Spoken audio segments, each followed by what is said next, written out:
I'm making this recording in response to Dr. David Starkey's interview with Darren Grimes of the YouTube channel Reasoned. I saw the interview and I was thinking of making this response. But then, after I saw Dr. David Starkey's apology, I thought not to. But the more I thought about it, the more I couldn't shake the idea, the more I realized I had to do it, because it was a chance for me not to pick at Dr. David Starkey, because I actually used to love Dr. David Starkey very much. So this recording is not to pick at him, but to call out those kinds of views and anybody that might harbor them, not just in British society, but all over the world. And within British society, anyone that harbors such views, especially amongst parliamentarians and the elite. And there's a reason why I'm focusing on parliamentarians and the elite, but let's continue. Yes, so the interview starts. Is this an attempt, just a naked attempt, to delegitimize the entire, never mind the curriculum, but everything that Britain has ever stood for? And indeed the West in general. I mean, that's the intention. I mean, that extraordinary...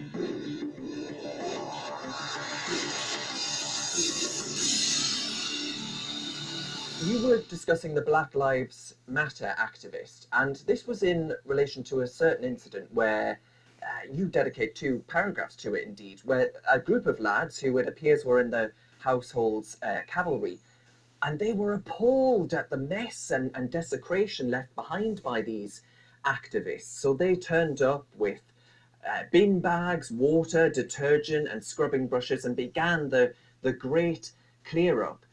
Now, they were accosted during doing so, during this great clean-up, by this young white woman for daring to do so, for having the temerity to start scrubbing a national monument in this country that had been desecrated by these activists.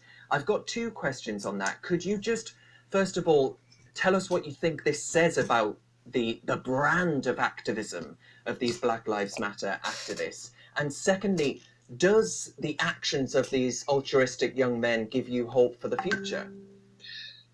What does it tell us? Well, you've given a very good picture of the incident itself, but you've left out the most important thing, which is what the young woman sounded like. She had a slightly abrasive, whiny, whinny, aggrieved upper-class voice, and it came over something like this. What? You couldn't even lead for a day, not a single day, you and your precious monuments. And the lads were very polite. They just ignored her. They continued working. And of course, she's then very, very aggrieved at being ignored. So what does she do? Have you ever been, come down from your rural fastness in Battersea, have you ever been to Harrods? You will know there's a certain kind of woman who shops at Harrods. And if they're not getting instant prompt attention, you can, excuse me. And that was the voice.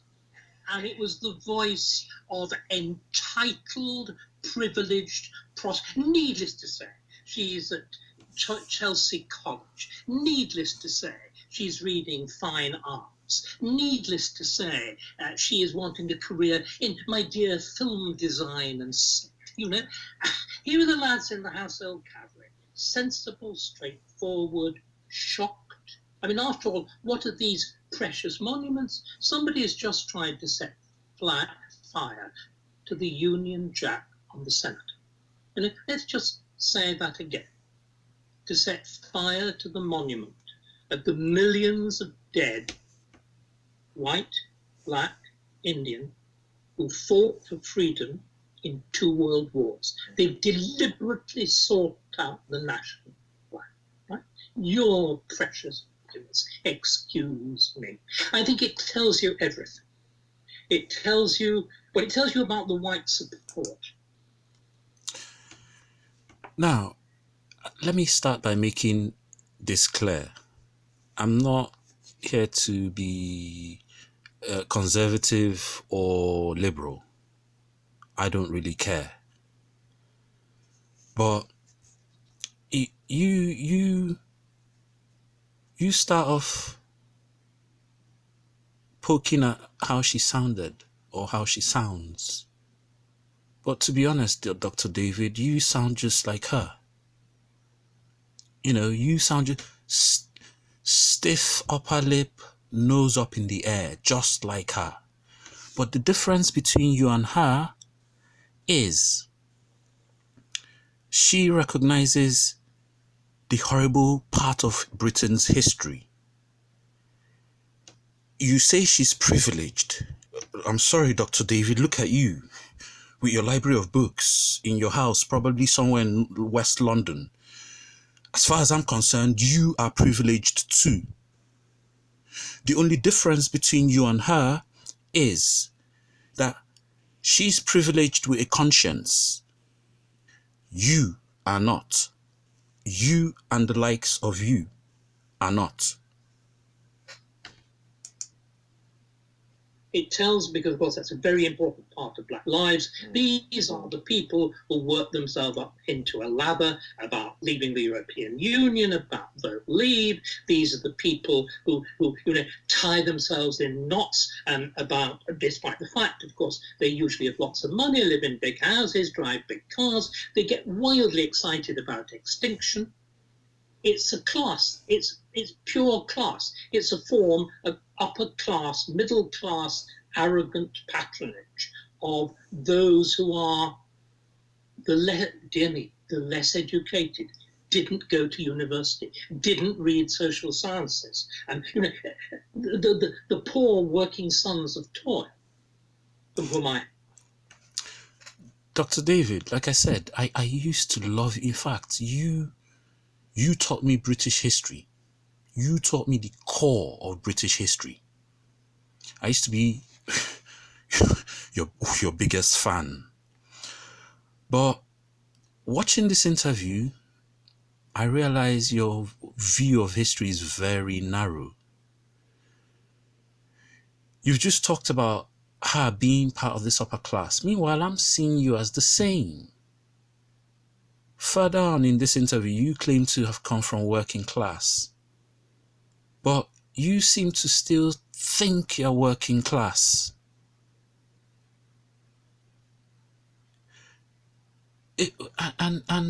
You've coined some term now that I'm sure will probably start getting banded about the media. White support, to malign anyone with views similar to the woman you're maligning now. And if there's white people supporting black people who've been oppressed and are still being oppressed, does that make them bad?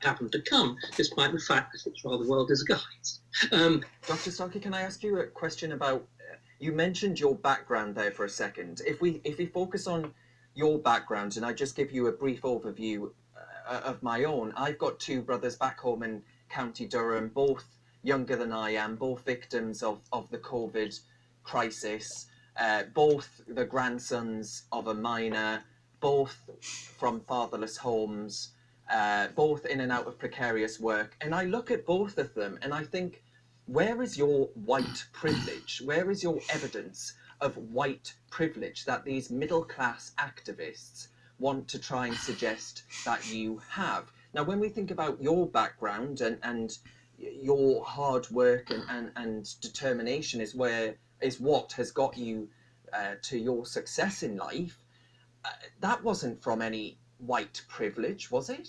No, it wasn't. Now, Darren, this is a really important. I have just corrected a biography that somebody is publishing for an event that I'm doing, which is taken from the Waterstones website. And what I said to them was, I really don't like this because it's got a tone of whiny victimhood about it. And if I wanted to play the game of, dear me, I'm a victim too, it would be very easy for me to do it. Mm-hmm. My father left school. I'm obviously old, so my parents go back to, they were both born in 1907. My father left school part-time at the age of 11. He left school full-time at the age of 13. He was a barber's boy before he left. His own father died when he was 11. His mother had died in infancy. He is brought up by a stepmother. On the day that he completed his apprenticeship in September 1928, he is sacked from Platt Brothers, the engineering firm that made cotton machinery. He is then unemployed for 7 years, and in a state of such desperate poverty that when he was diagnosed with this imaginary disease called porphyria, which we now deal with by cleaning between our teeth and get bleeding gums, then it was yet another imaginary disease, I think a bit like COVID, and the dentist recommended you had all your teeth out. He did. And to save 2 6 12.5 pence, he had them out without anaesthetic. The upper jaw on one day and the lower jaw the next. Right, that's playback. And I rage. Okay. Now we're talking about now you're talking about white privilege. Good. Darren, I've heard your story. Dr. Starkey, I've heard your story. And yeah, touching. Your dad had to have all his teeth extracted to save 2.6 pence. Touching. Now, that's the average story for every other African. Every other African you have colonized. And you see, this is a big part of why I wanted to make this video, this recording, so that I can explain white privilege to you. You and anyone else who refuses or doesn't understand it yet. White privilege. Yes, I've heard your stories, and I'm sorry, well, tough. That's every day in Africa for almost everybody over there because of what you did to Africa. Yeah? I'm talking about white privilege, slavery, and the legacy of slavery. Everything the slaves built for no money that you still love, well, you still live in and enjoy today. That's white privilege. Because those slaves never got a chance to build anything for themselves.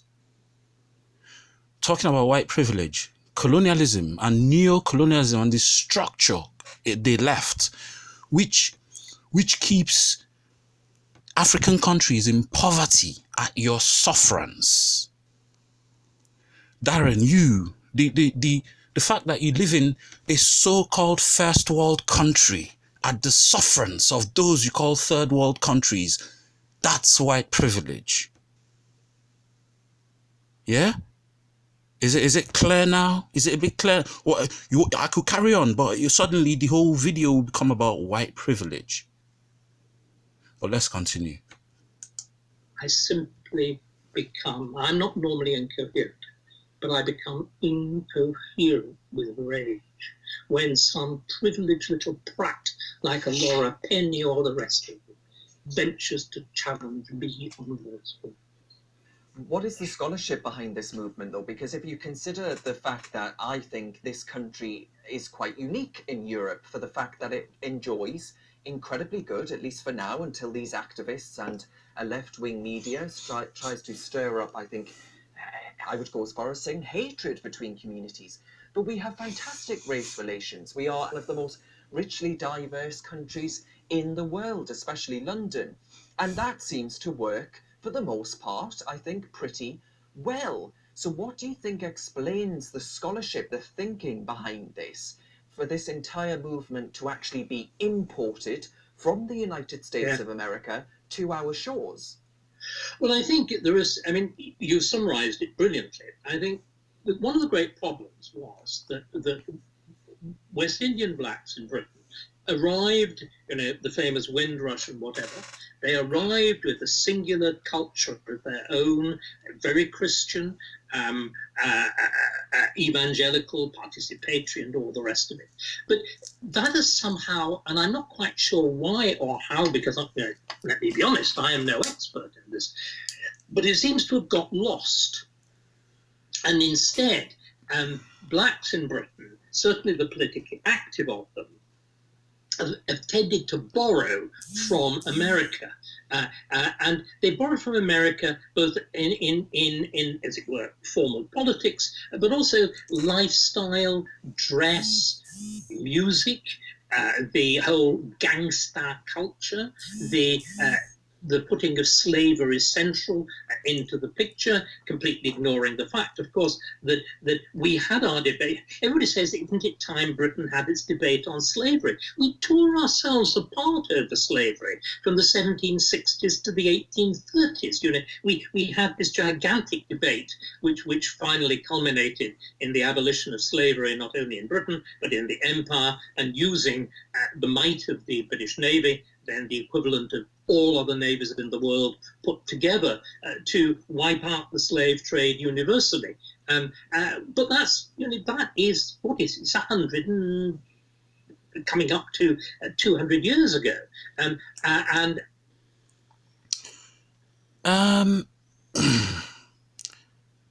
Now, you say the West Indians, when they first came to the UK, had their own culture, but that got lost because they started copying the Americans. Well, they started copying the Americans because they were still being oppressed.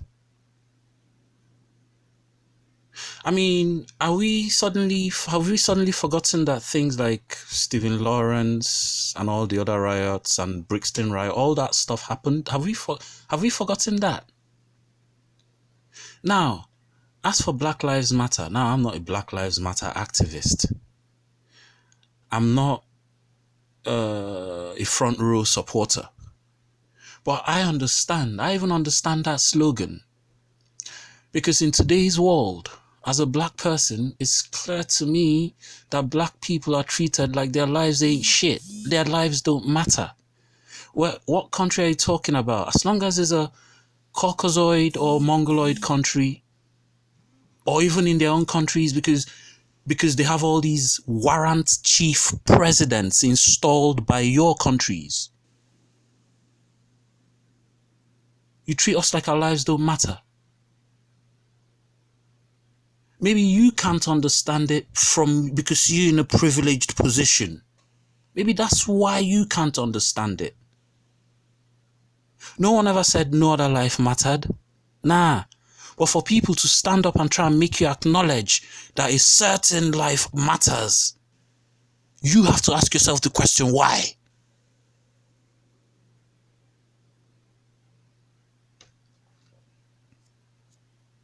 And then, I mean, here we go again. Oh, Britain, we tore ourselves apart 200 years ago.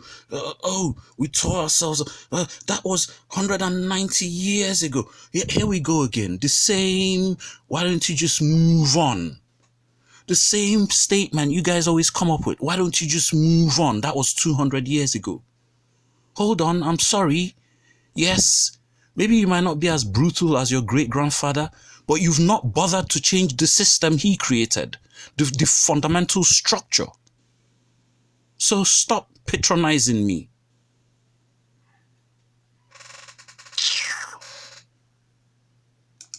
$190 years ago. I mean, this is classic trying to avoid accountability. Classic. What nonsense. Oh, that was 200 years ago. So, oh yeah, just forget it. Oh, you're not in chains anymore. So, how about all the lives that was wasted?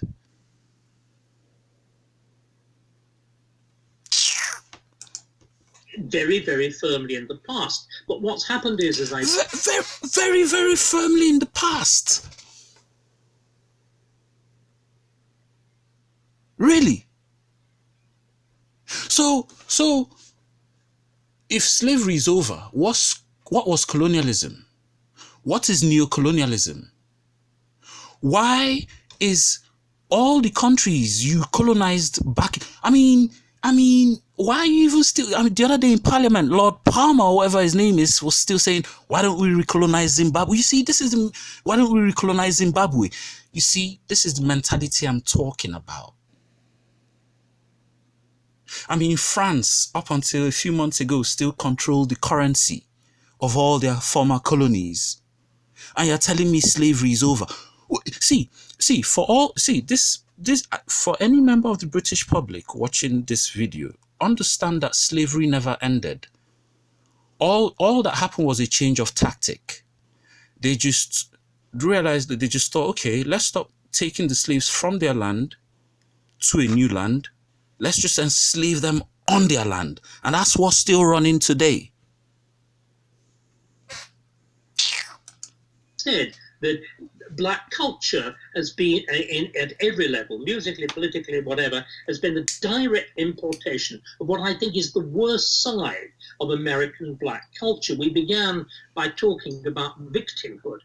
Now, blacks in America were faced with that great choice. They're faced with Martin Luther King, which is black pride, which is black courage, which is character and all of that. They by and large rejected that. And instead, they've gone for Al Sharpton. They've gone for violence and victimhood. And you see, you guys think, I mean, racists actually think they're cleverer than everyone else. Now, I'm David Starkey. I'm not saying you're racist, but, you know, and I'm by no means saying you are, but the mentality leaves a lot of questions. You could be naive, but, you know, me as a black person, something that sounds racist or tends to racism is what it is. You could say, I'm naive about it or whatever. But to me, it is what it is. Now, I'm used to the reverse accusation of victimhood and violence. I know that it's a verbal weapon used on me as a black person. As soon as you say victimhood, that's supposed to make me feel guilty, like I'm not trying. And as soon as you say violence, that's supposed to make me feel like I'm some sort of savage and, you know, I can't civilize myself. You see, you talk about Martin Luther King and versus Al Sharpton. Well, when you had Martin Luther King, what did you do? You killed him. We already tried Martin Luther King. You didn't want that. And Al Sharpton's what's left. So what do you expect? What? No, seriously. So what? You're trying to control my own narrative? What? Because you rewrote my history. You're on top of that trying to control my own narrative of the very present. What, you think I'm intimidated by the words victimhood and violence anymore? No, not anymore. Look, Britain, the structures you created from slavery are still there. You must change them. They cannot continue. This generation is the last generation. From here on in, we're not taking it anymore. I'm afraid that's what we are actually seeing in the Black Lives Matter, which is the fusion of that what seems to me to be a profoundly destructive and nihilistic creed. I mean, it's deeply again, Darren, what renders me again speechless about this is the... You see, Britain keeps trying to absolve themselves of accountability, trying to, we're importing American culture. And like, well, Britain, we've torn ourselves apart 200 years ago, and we don't treat people as bad here as they're treated in America. No, hold on, Britain. You were central to that history. You were the main contractor for supplying slaves to the so-called New World. You signed the Asiento contract. You were central in that history. So don't try and absolve yourself of accountability. As long as the effects of that history are still being felt today and are still going on, you are still central to it. As long as the countries in Africa are still under neo-colonialism and are still being exploited, yes, not by your, well, no, the government is just in the background, but yes, well, with the middleman, your secret service agencies, MI6, and then using your companies to exploit the African countries, Britain, you're still central to it. Principal victims of it are young black men. Mm-hmm. Young black men are not killed by the police in Britain. There hasn't been one, I think, in 3 years. Few whites have been killed by the police, and several have died in custody, usually because of drugs. But the people who kill young black men are other young black men in terrifyingly large numbers. Black lives only matter politically when it's a white who takes them, or an honorary white who is a policeman. A black life taken by a black has got absolutely no political significance at all and is never talked about. And we've had these incidents interspersing the generations in London, in which you have seen, black on black violence, or you have actually seen what I also care about profoundly, and which is a Muslim or Kurdish immigrant on gays. All of those things completely set aside. Because what we have now is not a genuine concern about racial advancement or whatever racial justice means. It's the use of, as it were, black as a kind of insulating tape. I mean, this is another buzzword you throw around in the media: black on black crime. I mean, first of all, you keep people in a situation similar to being crabs in a bucket. And then anytime they clash with each other, you put a telescopic lens on it and blow it out of proportion. I mean, that brings to mind the saying, you give a dog a bad name before you hang it. Look, we're wise to all this bullshit now. Yeah? So, I mean, and then going back to Black Lives Matter. So if black people who've generally been oppressed and are still being oppressed stand up to say, stop killing other black people, and then because the person that was killed, well, I'm talking about George Floyd now, because the person that was killed is in America, where, like you said, they've had it worse, and then the people standing up to say, well, Black Lives Matter, they're in Britain, where they've not had it as bad. Are you saying that they should keep quiet because they haven't had it as bad, or because, well, they've had it better, so they should keep quiet?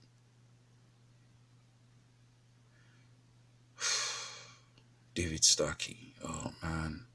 I mean, like I said, this is not even about you, but I know there's many British people that think like this. And it's like I used to ask when I remember in the late 2000s, there was a question I used to ask all my friends. Where's all the racists? So after Tony Blair came in, where's all the racists? I mean, you know, they were all walking around during Thatcher's time, and then suddenly, well, Thatcher, and then suddenly Major, then Tony Blair came in, and it was like I said, I don't particularly care about the conservative or the liberal ends of the spectrum. But what I'm trying to highlight in this video is to say, whether races disappeared or not, the key thing is the mentality. Has British mentality fundamentally changed? That's the key question here.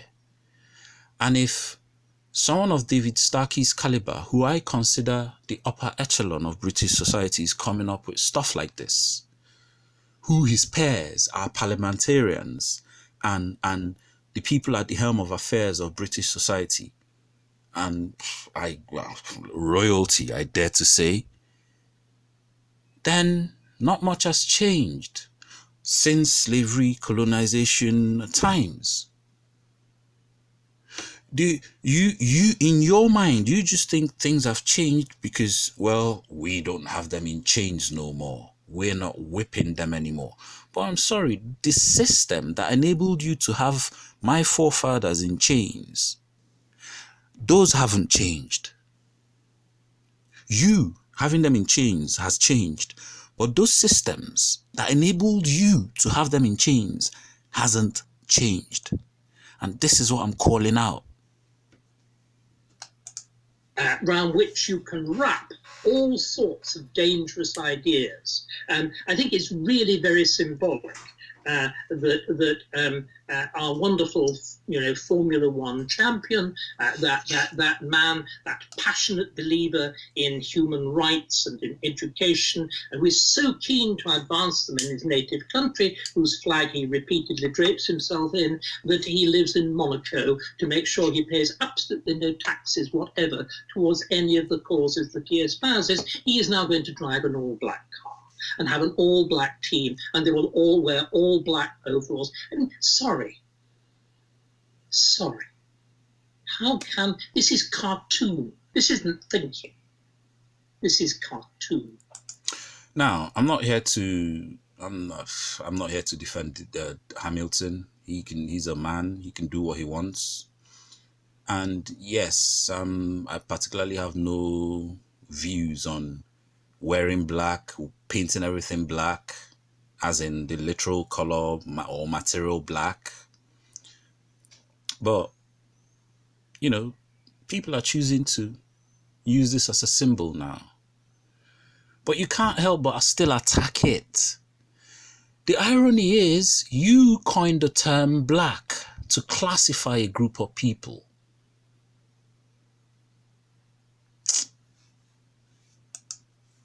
If it weren't so dangerous. It's simply funny. The man should be a laughing stock. Hamilton. But you mentioned a much more interesting word, scholarship. One of the things that's really striking is how problematic the scholarship behind, say, Black history is, which again is one of the underliers. David Olusogo, who is an interesting and quite able young historian, has been one of those throwing his weight around in all of this. In the days when I sat on the Blue Plaque Committee in London, the thing that accords immortality with those rather elegantly designed, they're actually porcelain, blue and white porcelain set into the wall.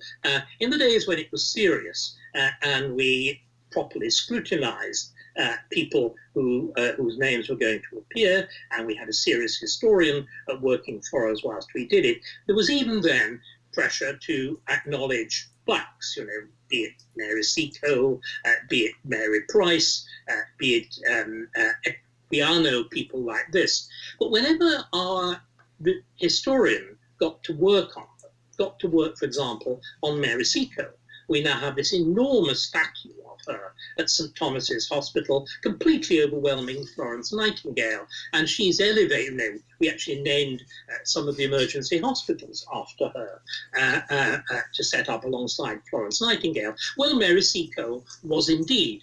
She was indeed at Scutari. She was indeed in the Crimea. But whilst Florence Nightingale was in the Crimea, desperately trying to manage a great hospital, desperately trying to reform nursing, anaesthesia, and the whole business of antiseptics, everything like that, what was Mary Seacole doing? She was running the officers' mess. She was keeping the officers supplied with alcohol, brandy, and cigars. That's what Mary Seacole was doing. And the attempt at seeing equivalence there is simply preposterous.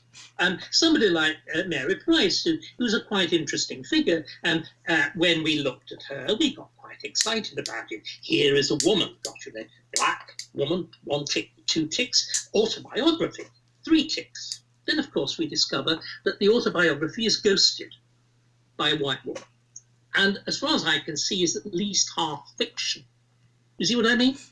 But if we list some of the things that Seacole is routinely described as, she's routinely described as a pioneer nurse, the first nurse practitioner, the original lady with the lamp, and a battlefield nurse who worked under fire. Are you dispelling those myths? All of these things are complete rubbish.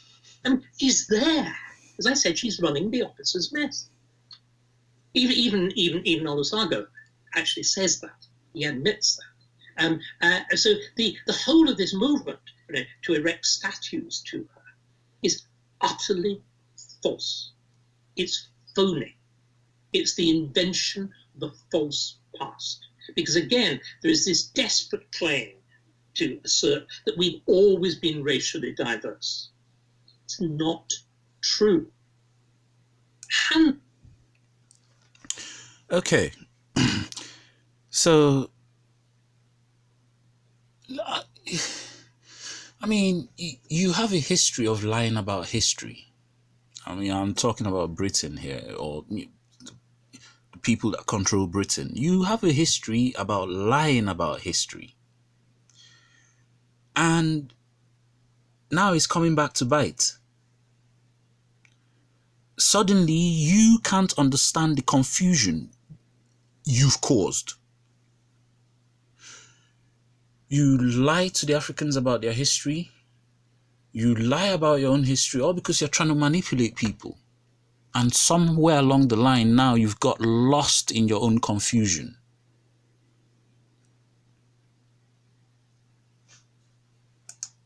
Of course, blacks in seaports. There were blacks in Henry VIII's navy.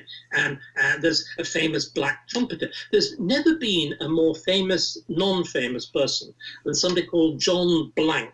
In other words, he's a very black, almost certainly Moorish North African, who was one of the Henry VIII's trumpeters. And of course, his real name is not Blank, it's Blanc. So he's called John White in French because he's very black. He's there as a kind of, and clearly a good trumpeter. He's there because he's a bit exotic and a bit different. The attempts at inventing a biography for this man, and here's the first chapter in a splendid book by a fine young historian called Miranda Kaufman, and she goes through trying to find black people in Tudor England. You can find a few. Once you've found them, you can find out almost nothing about them. Mm-hmm. And what is striking, if you look at the chapters in that book, the first half of each chapter is written in italic. Why? Because it's a fiction. It's what probably might have been, could have been. If we you draw on other examples, maybe it looked like that. Now, no, come on. Well, I mean, that leads me on to a really important question then, because I mean, I'm not sure I should admit to this at risk of diving straight into sycophancy, but I imagine I learned a hell of a lot more from watching your documentaries over the years than I ever did in the state education system as far as history is concerned. But I wonder how long it might be, Dr. Starkey, before there are calls to remove. I agree. I agree, Darren. I learnt a lot about British history from Dr. Starkey. Yeah, in fact, I learnt quite a bit. Well, even them, any trace of them from the internet. And in what light, if we think about in the context of these, of monument sacking, as it were, and we think about calls to decolonize the curriculum, what do you think is a good strategy to combat this as a historian? Because if we think about, there was one, you must have seen this, so a pretty good example of a BBC Horrible Histories sketch on Brexit Britain and our xenophobic history. I mean, do our children stand a chance? Taught by people like that? No. And one is what has got to happen, and a central part of the problem is the failure of the conservative of the right to be as passionate about its beliefs as the left. And again, the whole of the Brexit vote, and particularly the general election result, the collapse of the Red Wall and its re-erection as a blue wall in the north of England. The fundamental thing is a basic elementary sense of patriotism. But that has almost become a vice which dare not speak its name. The love of country is a love that dare not speak its name. Gay love now never shuts up, of course. But patriotism is ashamed, is silent, is suppressed. And what is so preposterous about this, Darren? How would I go about tackling it? I would say quite simply, you cannot decolonize the curriculum, because you, Black Lives Matter, are wholly and entirely a product of white colonization. now this one's for Darren. Darren, you talk about monument sacking. I have a question for you. What do you call civilization sacking? When Britain went around Africa sacking civilizations, all in the name of they are pagans, they are savages. It brings to question, what's really civilization? As what you guys call civilization, what is it really? Is it really civilization or savagery? It brings to question. You talk about monument sacking, but you refuse to talk about civilization sacking. Those people you met in the forests of West Africa, were they really savages? Were they really pagans like you claimed? Those people you enslaved in the from the forests of West Africa, were they savages? If they were, then their evolution must be really unique, considering what they are today. And then you talk about decolonizing the curriculum and about horrible histories. Yes, people with such mentality exist because of your curriculum. If you choose only to teach the parts of your history that says, oh, great this, great that, we this, we that, we conquered this, we conquered that, then this mentality will carry on. And I'm sorry, the world is changing. You will not catch up. If you do not decolonize your history and take into consideration your horrible history, which I choose to call the evil part of your history, because Britain, what you did in the past was evil. It was. I'm not here to mince words. Slavery is the greatest crime against humanity.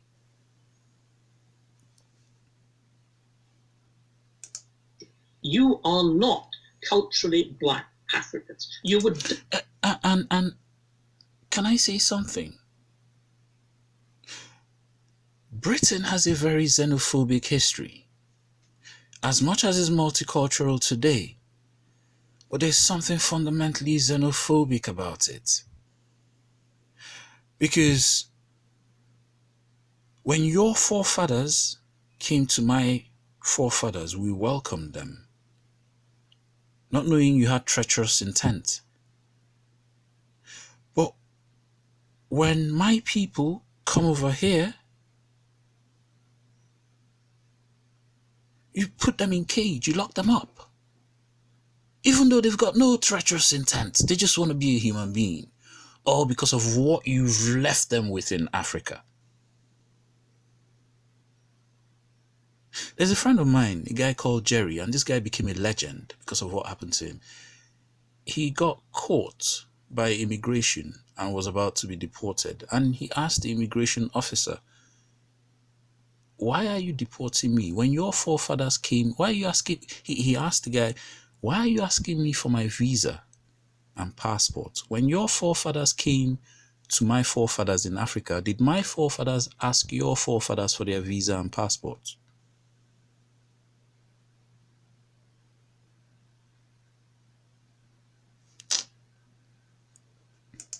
Die in seconds if you were dumped back in Black Africa because you wouldn't know how to cope. You're a product yourself pressed. And what is so preposterous about this, Darren? How would I go about tackling it? I would say quite simply, you cannot decolonize the curriculum because you, Black Lives Matter, are wholly and entirely a product of white colonization. You are not culturally Black Africans. You would die in seconds if you were dumped back in Black Africa because you wouldn't know how to cope. You're a product yourselves of cultural and racial mix. Oh man, David Starkey, I used to have a lot of respect for you because you're a historian. You're supposed to know a lot of history. But like I said earlier, it's become so clear to me that you only have a narrow sliver of history in your head. I know more history than you. Thanks for the lessons when I was younger. But as of today, I think I should be teaching you history. You talk about the people doing Black Lives Matter, that if they were dumped back in Africa today, they would die in seconds. Well, I'm sorry, if you knew your history, you will know that Britain caused Africa the way it is. Africa came in, destroyed the place with the help of the Arabs and left it the way it is, which she still maintains today the way it is because it's to Britain's benefit. Britain and her fellow colonialists, France and the rest of them. You're supposed to be a historian. Come on. What you really think you know the history and no one else knows nothing?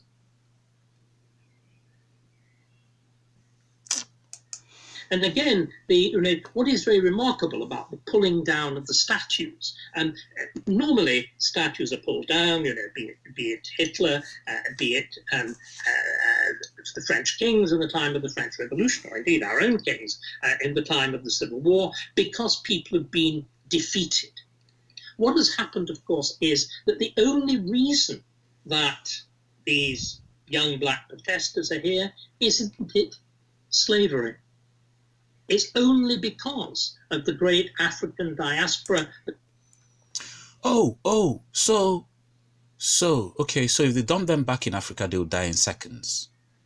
And that the only reason why they are here, these young Africans are here, is because of, indeed, slavery.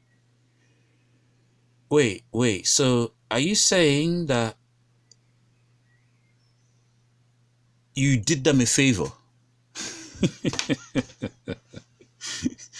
Well, you did them a favor by enslaving their ancestors. So because they are now in Britain, and if you took them back to Africa, they would die in seconds. So you've done them a favor. Really? You see, this is the mentality I'm talking about. This is the very mentality I'm talking about. Meanwhile, the reason why Africa is the way it is today, fucked up as it is today, is because of you, Britain, and your fellow colonialists. And you've kept it the way it is. You've kept that system, milking the continent. You call yourself first world at the sufferance of what the people you call third world. And from this interview, you're not even grateful. Listen, stop with the gimmicks. Stop with the gimmicks. Real change has to happen. We'll fight back. This has gone on too long, 400 years. Nah. It gets to a point where people just say, you know what? Don't be freaking silly. Don't be silly. The compulsory diaspora because of slavery. What, of course, that brings you up to confronting is, of course, slavery was not the equivalent of the Holocaust. And Wait, hold on. Hold on. Slavery was not the equivalent of the Holocaust, you said. Oh my freaking God. Oh. Hold on. Oh, so we should just chill. Yeah, it wasn't as bad as the Holocaust, so you guys should just take a chill pill, yeah? Really? David Starkey, come on, really?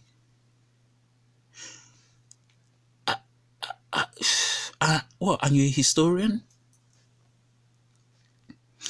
If you really knew your history, I'm sure it would be clear to you. Well, look, it's clear to anybody that has studied history well enough to realize that the transatlantic and the trans-Saharan slave trades against the same people, the so-called Negroes, the people you call the Negroes, the sub-Saharan Africans, was the greatest, most dastardly, most evil, most conceited crime ever against humanity, or even against an animal.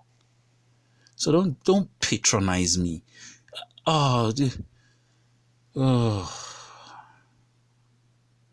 This is when things like this happen, you lose respect for people. I can't even believe you said that.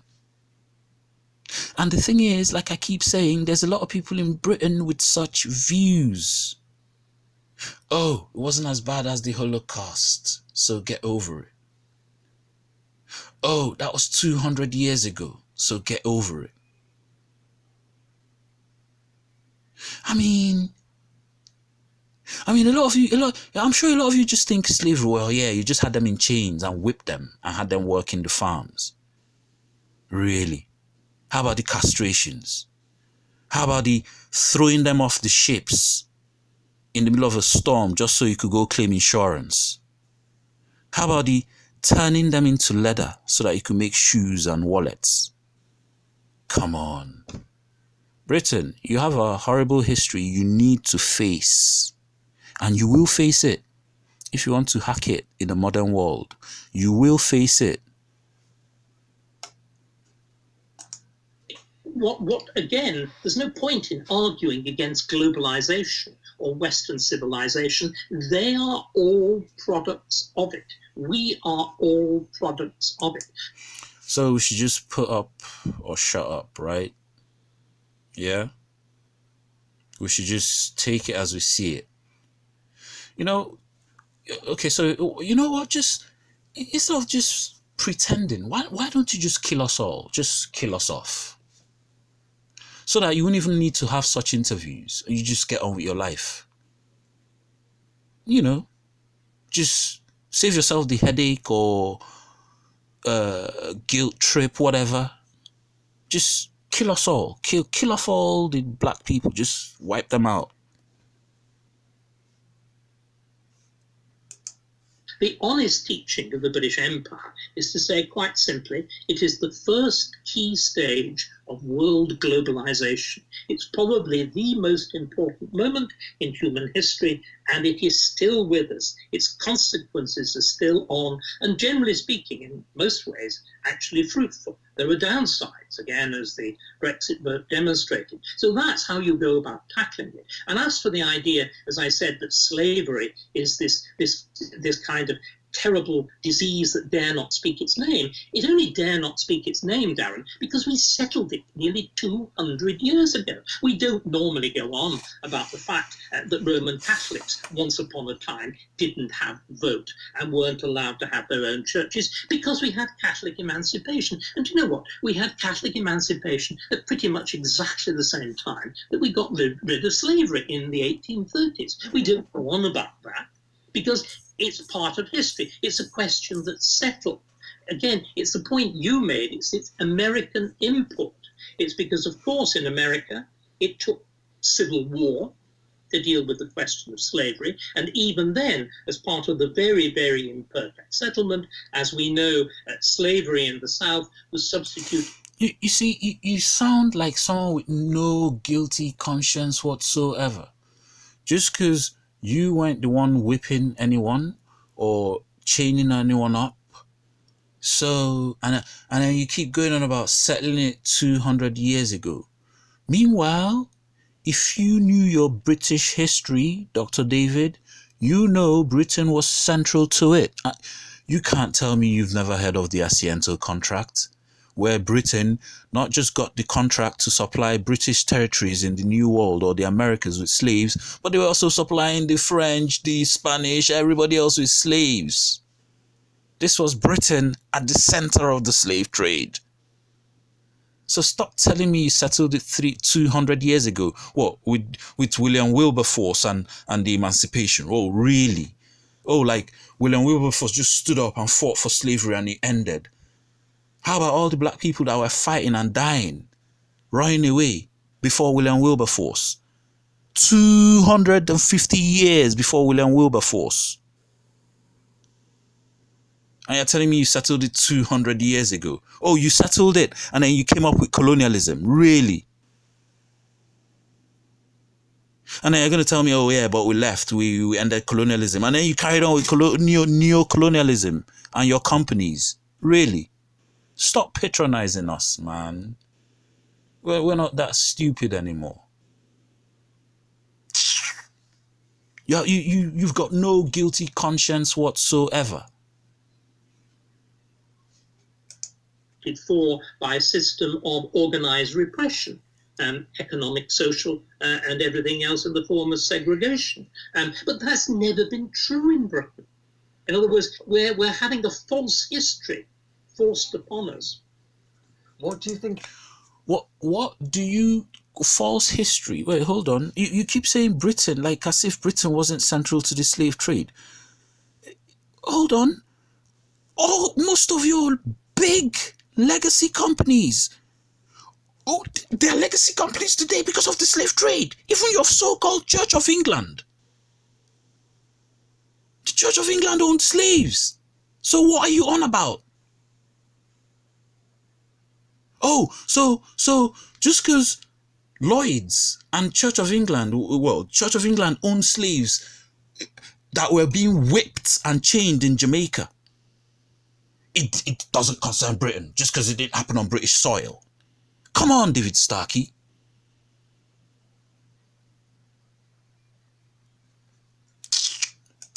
It explains that though, because you have, I've watched you speak about this in the past. You speak about the fact that in this country we have a very quiet patriotism, a very quiet but proud patriotism. But this strikes me that, and I'm not sure whether or not it's the loss of Christianity, it's the loss of faith in general, that we see almost religious style movements towards the National Health Service. We see religious style movements towards Extinction Rebellion. We see religious style movements toward the Black Lives Matter activism. You know, what explains this, what I can only describe as a sort of crisis of confidence that seeks to delegitimize our history in order to try and import America's history to these shores? Yeah. Well, I think the first thing is, I don't know whether you've ever read Wicked Old G.K. Chesterton. Now, as somebody whose statue should be torn down. Marvellous, plump G.K. Chesterton, a sort of Catholic fascist, but wonderful poet. And he's got this amazing line when people stop believing in God, they don't believe in nothing, they believe in anything. I think this is the key thing, that what we've seen is this enormous transfer of religious belief, displacement, if you like, into other areas. And you've listed a few of them: Black Lives Matter, the environment. Oh, for God's sake. You know, if you actually look at people like David Attenborough and the obvious Greta, these are like figures out of.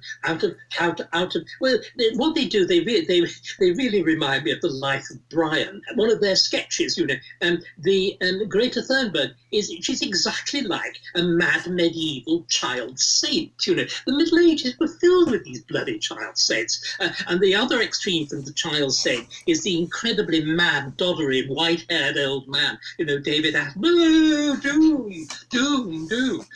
And again, nature worship. It's nature worship, you know, man bad, nature good, rewilding. You know, we want more wolves. We want to see more human beings torn apart, you know, by savage animals.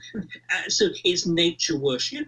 Environmentalism was one of the most obvious examples, because again, what all of these things seem to be about is a form of self-hatred, and people don't really believe, do they, that we actually want to go back to the Middle Ages. But the idea that we are going to stop global emissions, stopping global emissions can only be achieved if we abandon industrialization. Industrialization is what is responsible for increased life expectancy. You don't live longer because you are virtuous. You really do. You live longer because you are cleaner, because you are well fed, because you have heat in winter, you have cool in summer, and you have modern medicine, and you have modern antibiotics. And all of those things, I'm afraid, are a product of wicked old industrialization and wicked old capitalism. And the abolishment of the slave trade itself, you've argued, haven't you, that's partly responsible. The only reason remember again, this preposterous notion that Britain is singularly guilty, because it's utterly silly. Every civilization before our own has essentially depended on slavery. The glories that were Greece, the split. No. I disagree, Dr. David. Britain is guilty. Britain was central to the slave trade. They didn't start it, but they played a big part in it. No, not every civilization practiced slavery. Slavery is fundamentally a European, Asian thing. It was not practiced in Africa until the Arabs and you, Europeans, came. I repeat, not every civilization practiced slavery. And I'll give you evidence. The Aborigine civilization in Australia did not practice slavery until you came and destroyed their civilization. The Republican-natured civilizations in West Africa and their Bantu cousins and their Khoisan cousins did not practice slavery. Please explain to me how a bushman, a so-called bushman, who holds slaves wandering around in the forest or in the bush, in the bushes of South Africa. No, not every civilization practiced slavery. So please, Mr. Historian, stop trying to hide history. Look. Was slavery. Every civilization before our own has essentially depended on slavery. The glories that were Greece, the splendor that was Rome, slavery. Every time Mary Beard gets up and waxes lyrical, she needs to tell us it was the slave what did it. Even the fine arts in Greece and Rome were the work of slaves. Everything, because there is no alternative. I'm sorry, you're wrong again. There's an alternative to slavery. And that alternative is do it your freaking self. Do it yourself, DIY. I mean, so-called Britain should know about this. You even have a company based, an industry based around DIY. So yes, there's an alternative to slavery. Don't give me that. Like I said, not every civilization, like you try to miseducate the world, practiced slavery. I can debate anyone on that for days. Not every civilization, I repeat, not every civilization all over the world throughout history practiced slavery. There are cultures, civilizations that had absolutely no slavery until they were corrupted by foreign influence, mainly from the Western Europeans and the Arabs. Look, Britain is as guilty as guilt itself in slavery. Go and read your own history. Go and read your own history. You wrote it. Unless you want to lie to yourself.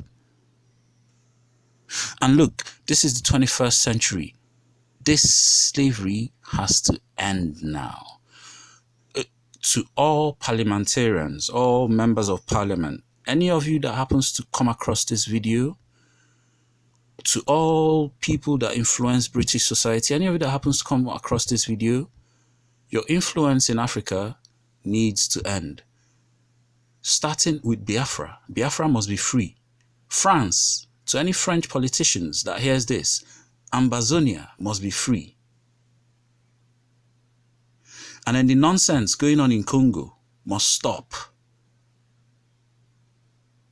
And for good measure, please,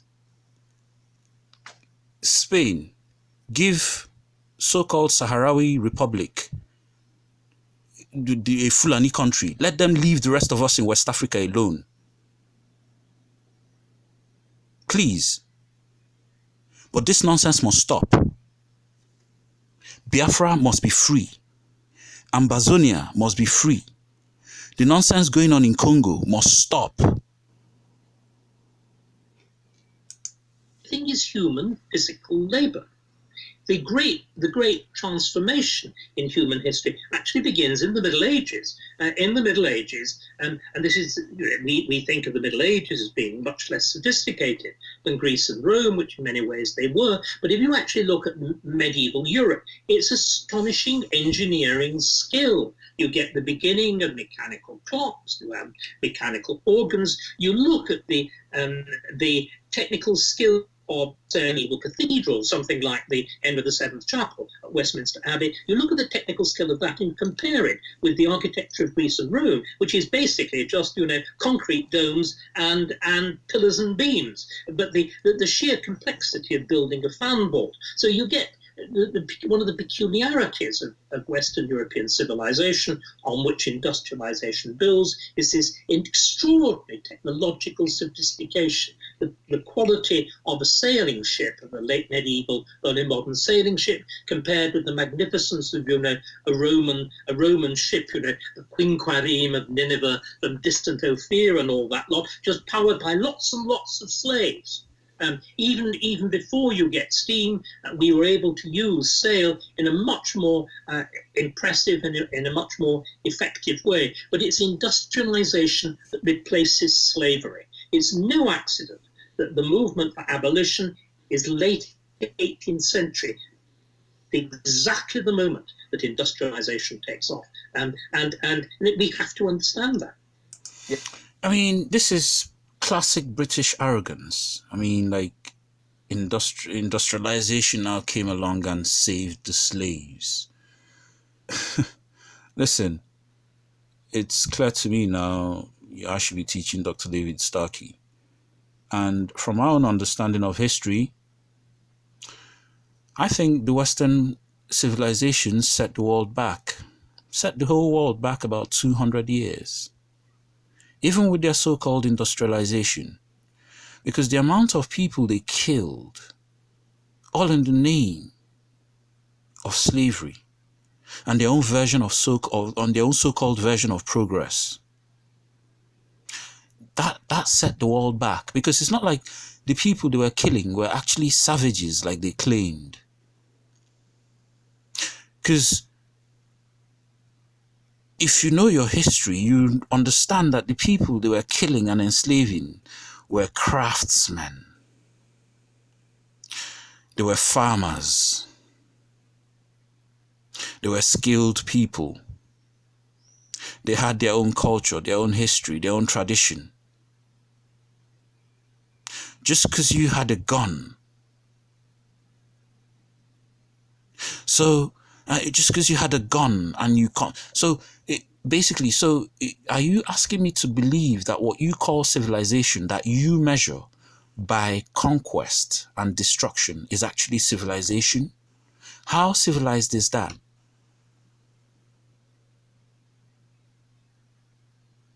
How civilized is claiming to be you're civilized?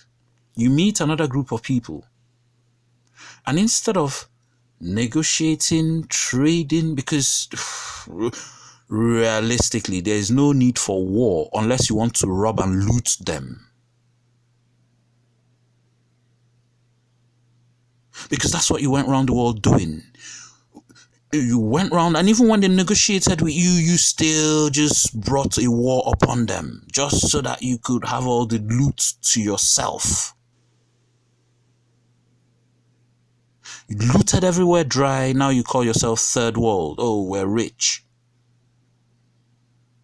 Further entrenching your already messed up view that these people were savages. Now, yeah, you're rich, they're poor. Before it was you're civilized, they were savages. Now it's you're rich, they're poor. Pure arrogance. Listen, Britain, you and Western Europe set the world back 200 years minimum with the madness you unleashed. All in the name of whatever you choose to call industrialization or I don't know, whatever your so-called civilization. Because upon all the civilizations you claim to have built, none is as legendary or as great as Egypt. And not only Egypt even. Yes, Egypt is gone today, but none lasted as long as Egypt. So don't sell me your whitewashed version of history like you're the one who's done it all. No. We taught you, because we did it before. We did it first.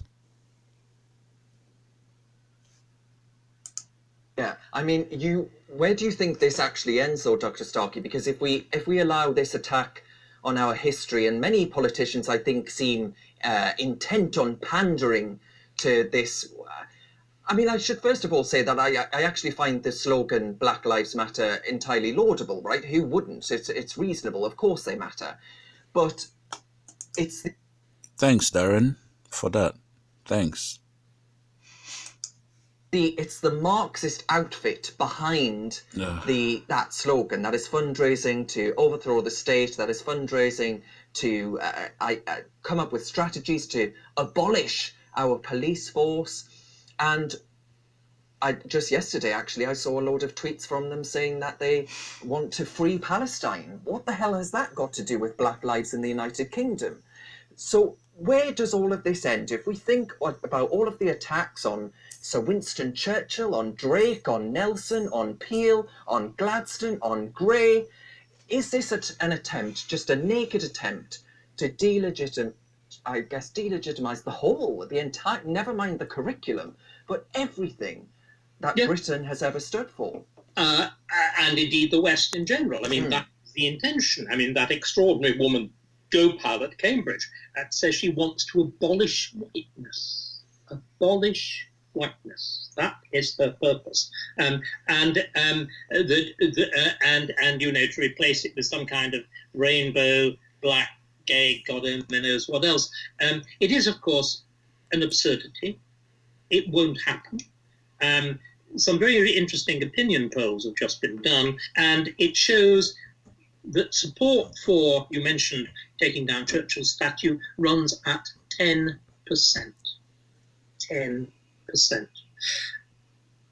I think eventually this will come up against the rock of that it's a narrow, mean-spirited, dangerous cause. It is, this is in a sense, it's a form of displacement activity. These people lost the referendum. They lost the last election. Again, extinction has faded out. They're used in their own lives. They're used, of course, in the bizarre world of Plato's cave of Twitter to ruling the roost. And they find it very difficult that, because they all think it very important, because they all get together and make a snooty noise about it in London, that everybody else doesn't immediately bow down before them. Now, what the right has allowed to happen is universities and the educational system and the BBC and so on have indeed been penetrated and taken over, and indeed the police force. I mean, has there been anything more shocking than the sight of policemen going down on their knees before riot? What is the symbolism of that? There is the French novel Soumission, Wiebeck's novel about the takeover of France by Muslim extremists. Submission, soumission. The going down on the knee is the most obvious gesture of submission. And when the forces of law and order kneel before the rioter, can one be surprised at what's happened? But this does not carry the basic political process. There is a conservative government with a majority of 80. I think it's mistaken simply to largely ignore it. It is simply ignored. The demonstrations will continue until they piddle away. The thing that is alarming are the consequences for the future. As you said, the takeover of our educational system. But I'm hoping, let me tell you what I think should happen. I think that we should probably begin with the universities. And I'm going to say something that I would normally have bitten my tongue at. I think we should start with Cambridge. I think we should start with my own university. And we should say quite straightforwardly that no government funding, either directly in terms of actual funding or indirectly via fees, will be payable to, for example, the English faculty at Cambridge. Because the English faculty at Cambridge is not about academic freedom. There is no academic content in it whatever. What it is about indoctrination. It is a program of Marxist indoctrination dressed up in this preposterous American French, Franco-American language of critical theory. It is the worst form of perverse verbiage. There can be no public benefit for paying for anybody to do it. I wouldn't abolish it because I believe in freedom of speech. But if people want it, they bloody well pay for it themselves. And this seems to me to be the approach we have to take. We should defund the BBC. If the BBC wants to produce propaganda and people want to pay for it, fine. There's no reason why I should. And I suspect this will happen. That what the one thing the government does control, it controls the purse strings. And I think the purse strings will be probably sometimes quite subtly. I mean, the way in which the tourniquet has been applied to the BBC over the 75 license exemption is fascinating. I think we'll see many more examples of that. Yes, I've got two questions from that then. Yes. Yeah.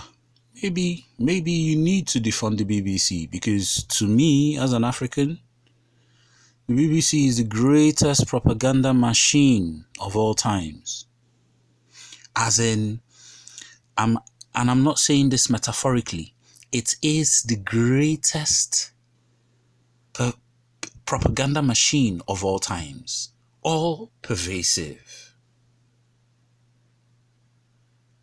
You know, you go into all these African communities and you set up local BBC there.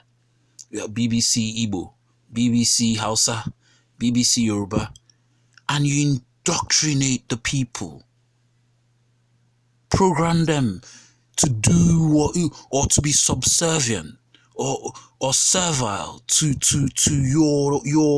your desire. Yes, defund the BBC. It's oh god, it's the greatest propaganda machine of all times. One question was, I don't know if you saw the, and by the way, I love Cambridge. I think it's one of the most phenomenal, fantastic places on planet Earth. And I think it's desperately sad to see what I would describe as rank hypocrisy from Cambridge University. Oh, it's worse than hypocrisy. I mean, I weep. You know, I'm a product of it. I can imagine. I don't know if you saw their defence of free speech for Dr. Gopal, but where, Dr. Starkey, was there robust defence of free speech when Jordan Peterson was hounded out of the university? Or me. Yeah, or you, indeed, yes. Or me over the... I mean, I had that moment in 2015 when the Cambridge fundraising campaign was launched. If I had decided to make a fuss, I could have stopped it in its tracks. And out of loyalty to the university, and also, again, I talked about not wishing to do victimhood, that attack on me happened 3 weeks after James's death.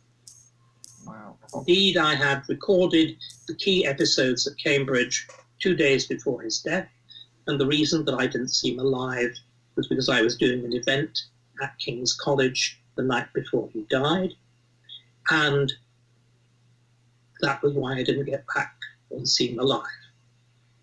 So, yeah. Well, exactly. I mean, and if they can't stand up and defend their own, especially at a time like that, you know, all it is that matters. If we look at Cambridge University, if we look at the BBC, if we look at all of these institutions, they are just. We have the police force being told not to apply the law, to selectively apply the law. We have a university selectively applying their robust defence of free speech.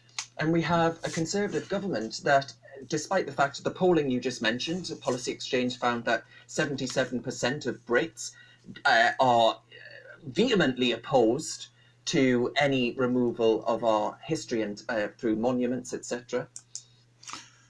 Correction, Darren. Doctors, well, or maybe you guys are getting it confused. You just said about a poll where 77% of British public are opposed to the removal of monuments. Now, I recall Dr. Starkey mentioning that earlier, and he was talking about Churchill's monument. Now, I'm just saying that there's a big difference between Churchill's monument and monuments. Churchill's monument with no S and monuments with an S. Okay. So I think at every opportunity, the state or organs of the state seem to be failing us. I agree. Is that too harsh? Am I being too No, harsh? I don't think being harsh at all. I mean, I think that there's a new book just been published about the long march, you know, the Mao, the long march through institutions, and the long march of the extreme left through institutions has happened in Britain. There's absolutely no doubt about this, whatever. It has to be said, to astonishingly little general effect on public opinion. And people don't want it, interested, and dislike it. But they control the commanding heights. And there is an extraordinary weakness of response. I mean, part of the trouble has been, of course, that this terrible confusion of the word liberalism. You see, we were talking about my own former politics of extreme form of liberalism, of libertarianism. And I've just come to the conclusion it doesn't work.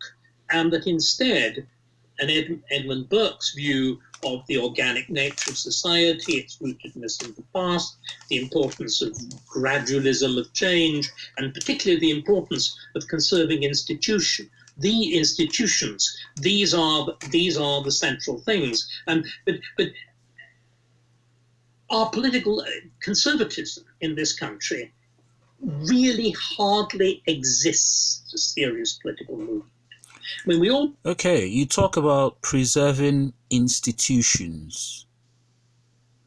How about if I tell you that the institutions that allowed for slavery and subsequently racism to exist, a lot of them have not fundamentally changed?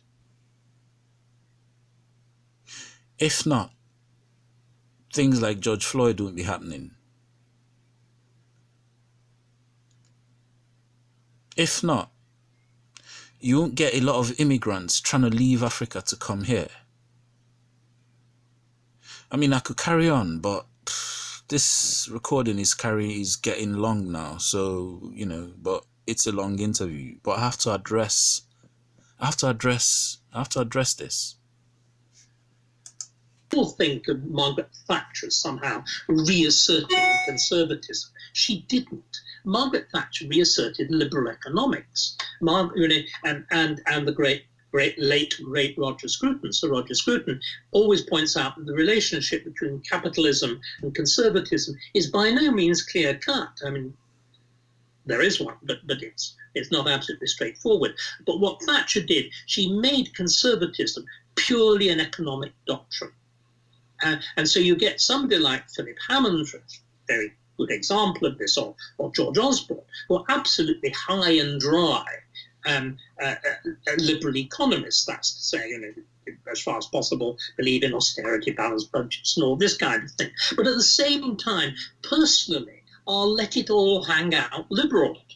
And this is the great problem, that we do not have any significant political figure, and that's to say anybody holding elective office, who is able or willing.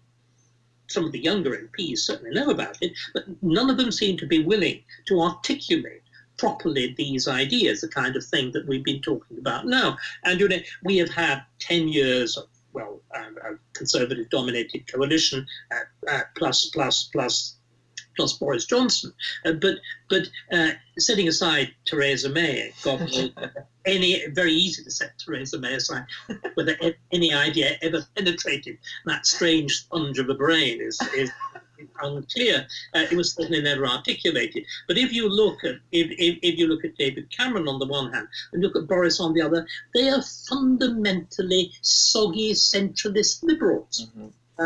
And you know, again, you look at what does Cameron do when he wants to emulate Tony Blair? You know, he forces gay marriage on his party. I've been one of the most consistently out people in British public life, going right back to the days when it was actually quite difficult, when people like Ian McKellen were still very carefully in the closet. They only pop out when it's safe to do so under John Major, and then of course become leaders. But I was deeply dubious about gay marriage because although I long ago rejected Christianity, I take Christian beliefs seriously. And marriage has, certainly in Catholic Christianity, a sacramental function. There is an elaborate theology of it, of the relationship of man and woman, and so on and so on. And there's a kind of flagrant rubbing people's nose in something to assert gay marriage. Because, again, most people have lost the sense of the Christian and the sacramental, it doesn't seem so outrageous. But if you take it seriously, it's very outrageous. So I thought what Cameron did was shocking and casual, but you know, typical of this sort of easy gesture politics. And we've never had any hard gesture politics. We are at the stage where we need them. But again, you see, this is why I didn't want to get into anything about, you know, conservatism or liberalism, because you talk about hard gesture politics versus easy gesture politics. That Britain lacks hard gesture politics nowadays, yeah, and full of easy gesture politics. Now, to me, what's wrong is wrong.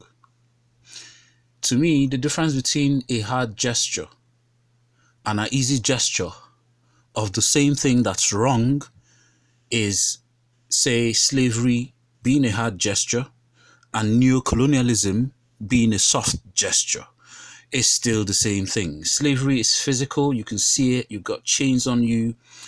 Neocolonialism, it's psychological, you can't see it. It's pervasive, it's even more dangerous. So stop splitting words. You know, to me, hard gesture, easy gesture, politics or conservatism, that's your discussion. But I'm using your own words to buttress my points. You know, now back to hard gesture, soft gesture, racism. What do you call what happened to the Windrush generation? I mean, you know, and that was by Theresa May. You know, what do you call Britain? Or it's, you know, like Theresa May made a statement, and one of a few of your ambassadors have made the same statement. When they come out in support of one Nigeria, oh, we're against the breakup of Nigeria. Nigeria's integrity must remain. That's an upholding of your colonial holdings against the people's will. That's soft gesture. So don't give me this about, oh, like hard gestures going to make everything okay. For me, what's wrong is wrong, whether it comes soft or whether it comes hard. You know, Britain keeps making these statements about supporting one Nigeria. Meanwhile, this one Nigeria you created, the most abhorrent evil in today's world is going on there. You created hell on earth. Like Britain, yes. In creating Nigeria, Britain, you created hell on earth. People are dying every day. The country you created today is supposed to be, there's no official war going on, but more people are dying in Nigeria than in Syria, where there's a war going on officially. Even when there's no war going on, people die like chickens in Nigeria. At your sufferance, you milk their oil with your companies, and then you call them third world.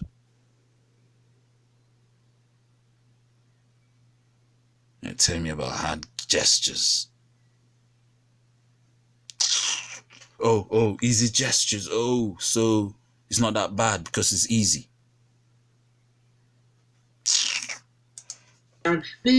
We talk about this, you're very young and I'm quite old, we talk about this as though it was something new.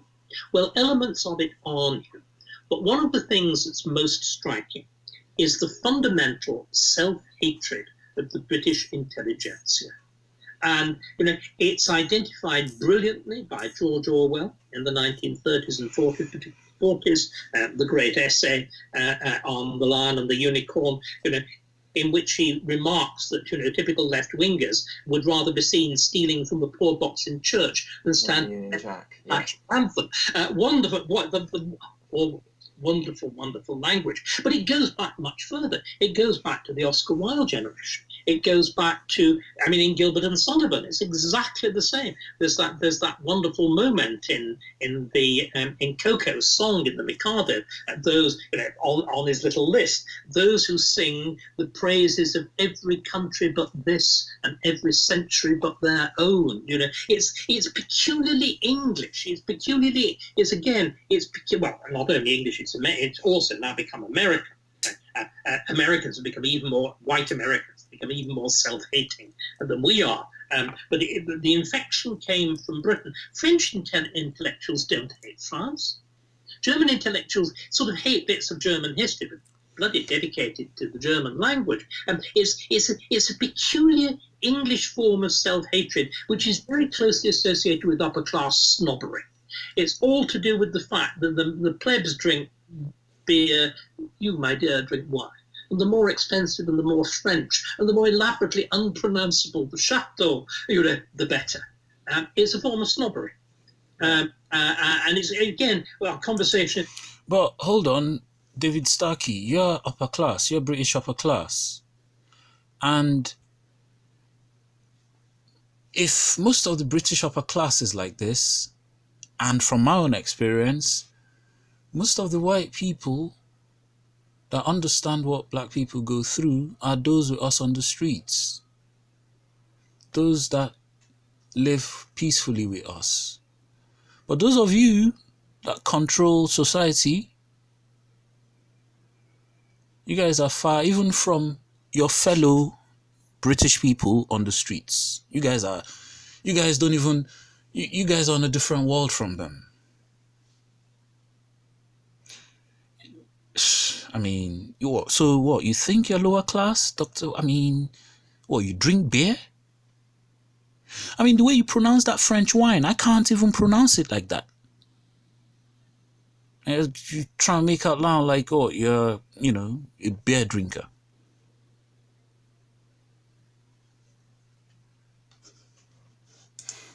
Going back full circle, it's, whiny madam.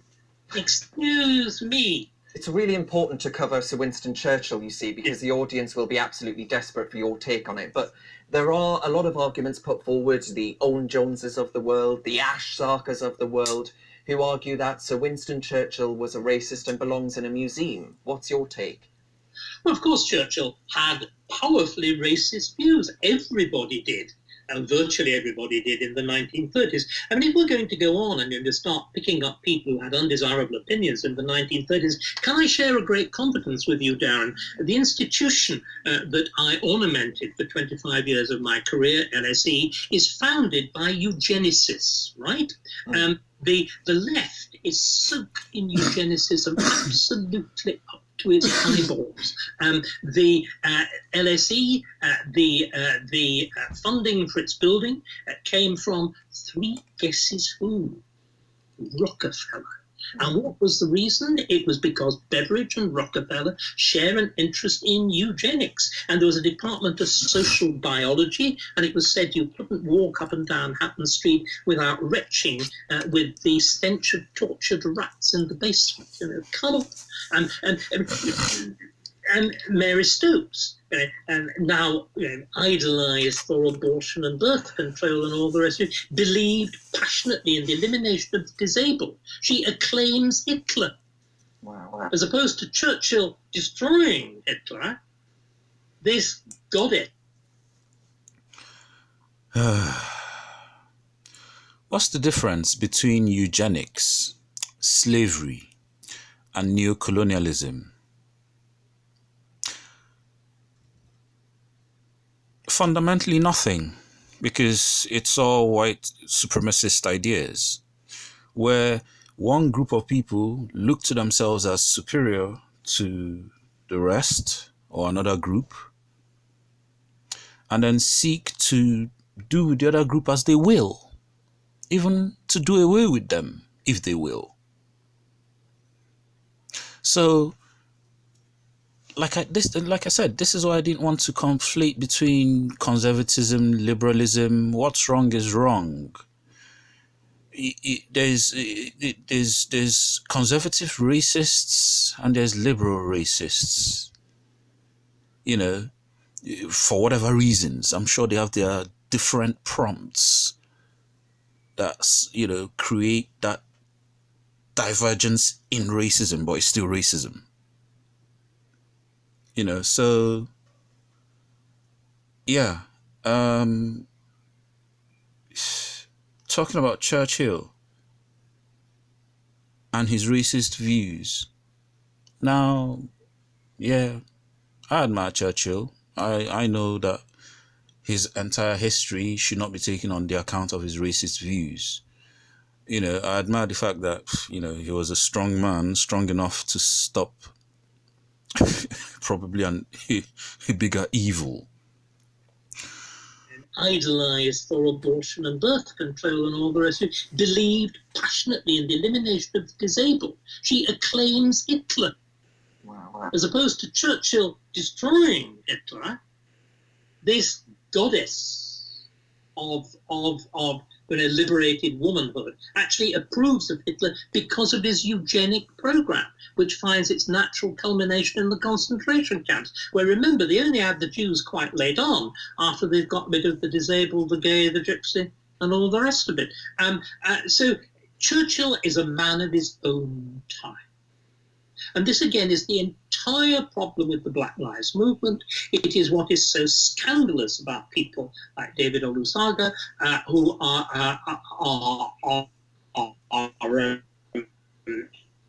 historians.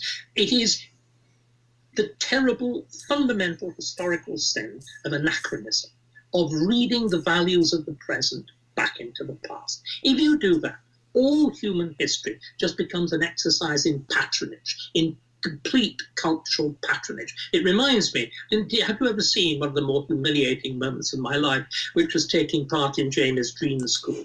I'm sorry, Dr. David. Evil history has to be called out. Stop trying to run away from responsibility and take some accountability. Britain did what they did. They need to face up to it. And it's about time. You can't keep saying, oh, that was 200 years ago. Oh, that was how it was then, so just deal with it. Oh, you stop with the gimmicks. Because fundamentally, nothing has changed from then. Forget the physical part of it. But fundamentally, what Britain did to Africa and black people was horrible, and it needs to be faced up to. Oh God, what a torment! Anyway, one of the thicker people in that came up to me to explain that he felt superior to St. Thomas More because he had better opinions. So I looked, this lad was barely capable of writing his name. So I said to him, how many languages do you think Thomas More writes? I don't know. Well, we know he is fluent in at least 3. That is to say, in English, French, and Latin. Indeed, his Latin is so good that he finds it easier, young man, to write in Latin than you do in English. He writes one of the world's great... We just continued like this. And even after about 10 minutes into this extremely dense and ill-furnished skull, with about 1.5 working synapses, the notion that because the opinions of now and Thomas More have the opinions of then. Thomas More, for heaven's sake, believes in torturing people to death. He believes in burning people alive because they are heretics, because they will corrupt the rest of society. That doesn't stop him of being a great man. The fact that Churchill thought that Indians were not capable of governing themselves properly. He turns out to be wrong, though the only reason they've been able to do it is because of the structures that were left by the British Raj. I'm sorry, Dr. David, that the only reason Indians could run themselves was because of the structure the British left. Really? Like as if they were savages before you got there. Come on, like I keep saying, you're a historian. You're supposed to know all this stuff. So what? If the British never came to India, they could never have run themselves. Like there was no civilizations there before the British came. I mean, what about the Mughal Empire, the one you destroyed and took over?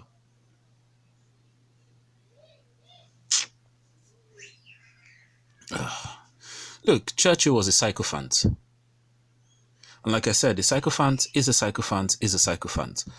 If they did something evil, it needs to be called out. You can't say, oh, but they also did this great stuff, so we just somehow sweep the evil part of what they did under the carpet. Hey, I didn't coin the term, the evil that men do lives on after them. I didn't coin it. So, and you can't tell me because this is the way it was back then. So yeah, that's just, you can't even tell me that every British person alive back then had such racist views. You can't, and I'm ready to debate you on that. You can't tell me that every British person alive then had such racist views.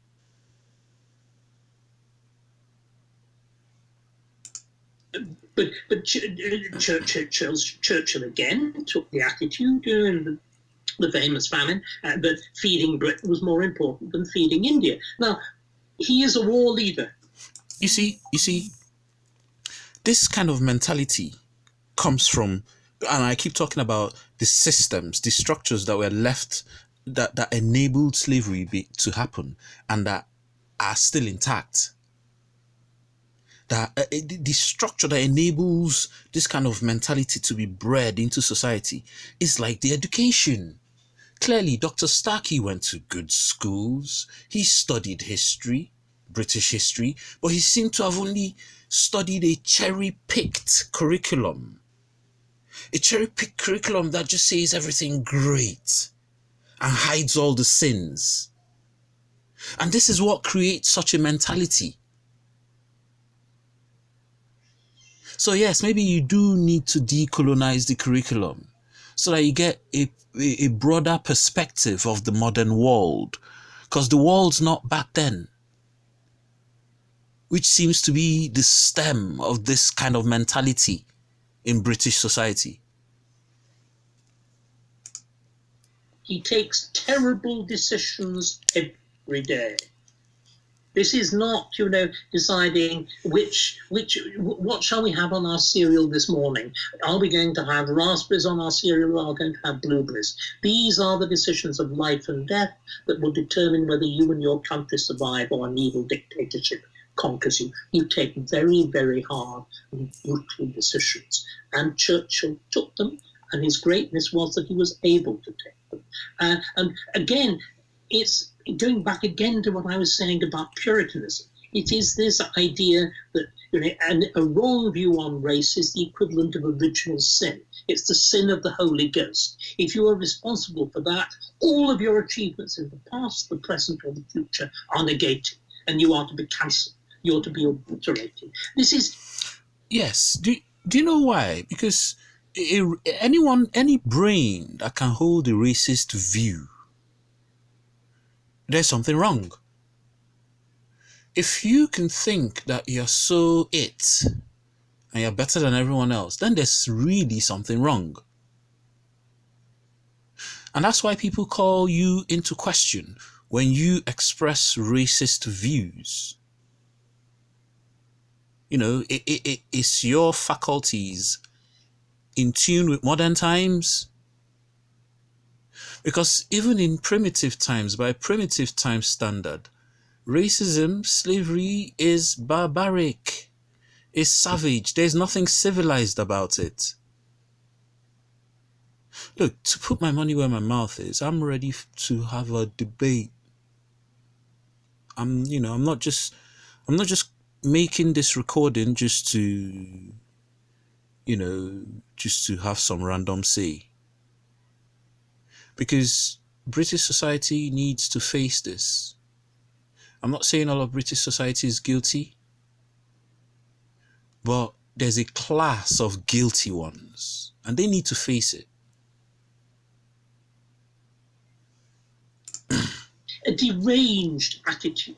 One cannot construct human relations on this basis. We have to acknowledge that wonderful phrase of L.P. Hartley: the past is another country. They do things differently. They have different values.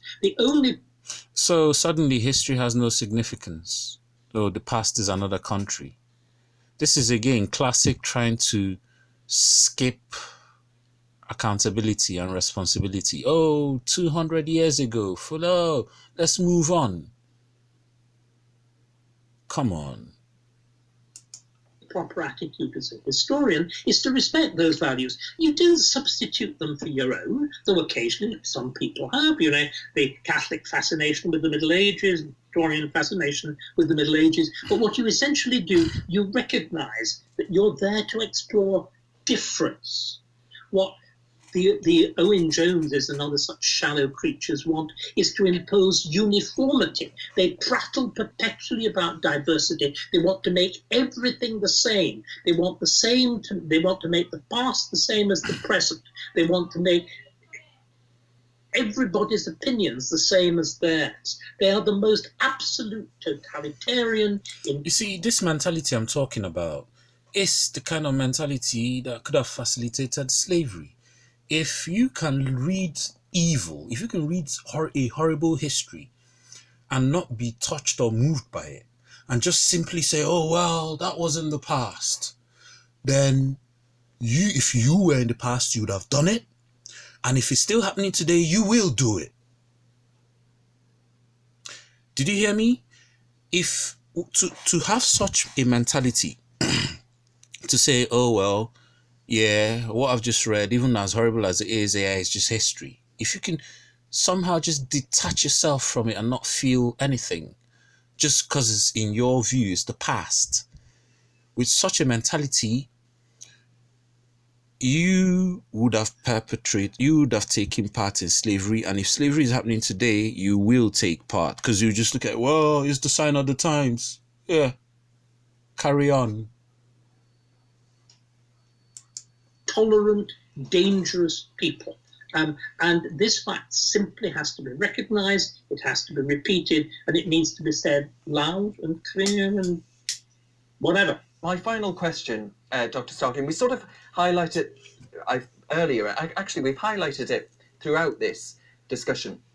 But to end, I wonder if you might reflect on how we conservatives might actually fight back against this. Is it just to ignore it, or with a biased state broadcaster, with an education system that we mentioned is infiltrated by Marxists, with conservative politicians that don't seem all that fussed about conserving anything? Do we stand a chance? People are looking at you, Dr. Starkey, for help and reassurance, to give them that optimism. Wait, hold on. People looking to him. You see, that's why the problem never changes. If it's a mentality like this that's being looked up to come up with the answers or the solutions, and they don't understand the problem, then how are they going to change it? How are they going to come up? Where are they going to come up with the solution from? What, people look up to him with such views? I do in my own little ways. I think what we've all got to do, and is why I admire you and what you're doing. We've just got to dare to speak out. I mean, what the Black Lives Matter, the Owen Joneses, the Laurie Pennies, and all the rest of this. Yes, I support speaking out, so that we can tell whose view, who has what view and what view. Yes, I support that. World is, they think they can impose silence on us, and they think they can shut us up, and they think they can make us go away. No, please speak up, just so that we know who holds what views and what views. Whoever is trying to impose silence on you, please stop. I beg you, please stop. We mustn't be shut up. We mustn't be silenced. We mustn't go away.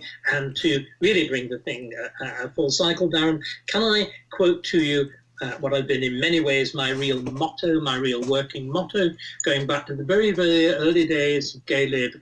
Wonderful slogan, better blatant than latent. We need to be blatant Tories. Yes, blatant. Be real. Enough of the patronizing and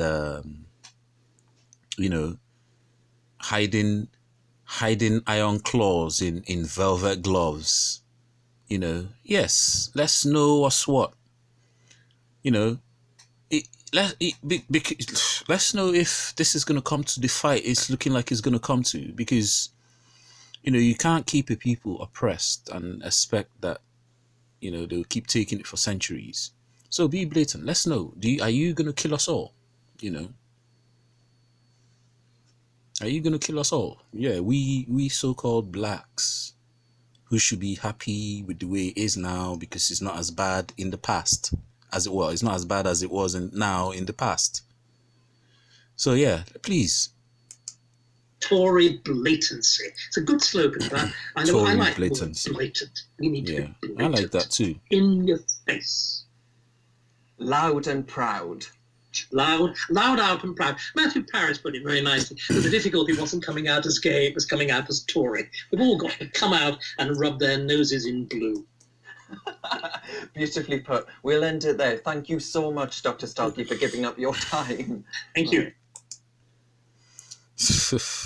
Man, like I said, I wish I recorded my facial expressions the first time I saw this, because Dr. Starkey is someone I used to hold in a lot of regard, and like I said earlier, I actually see him as my history teacher. I didn't study history in school, but I always just studied history on the side, and he taught me the core of English history.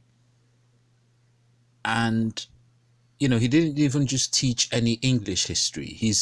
A lot of his teachings, or a lot of his lectures about history, were centered around the aristocracy. He's mingled with them, he sounds like them, he acts like them, and now it's clear he holds a lot of the views of the aristocracy that was in charge during the time the evil of slavery was happening. And this mentality is still with us today. British society needs to face this. You can sit back and act like, well, it's not my problem, I ain't got anyone in chains. Yeah, it was 200 years ago. But the fact still remains, Britain, via means of neocolonialism, is holding the destiny of at least 400-500 million Africans by controlling her colonies via proxy, or via proxy of puppet warrant chief presidents. Classic example, Nigeria. That bullshit needs to stop.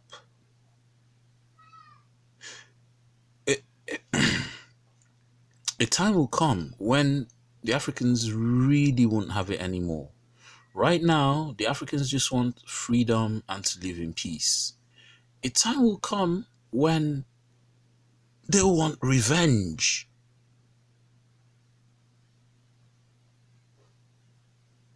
And don't think that when that time comes that you just kill a few people and they'll just stop. No. When people get to the point where they've got nothing to lose, why do you think movements like Al-Qaeda happen?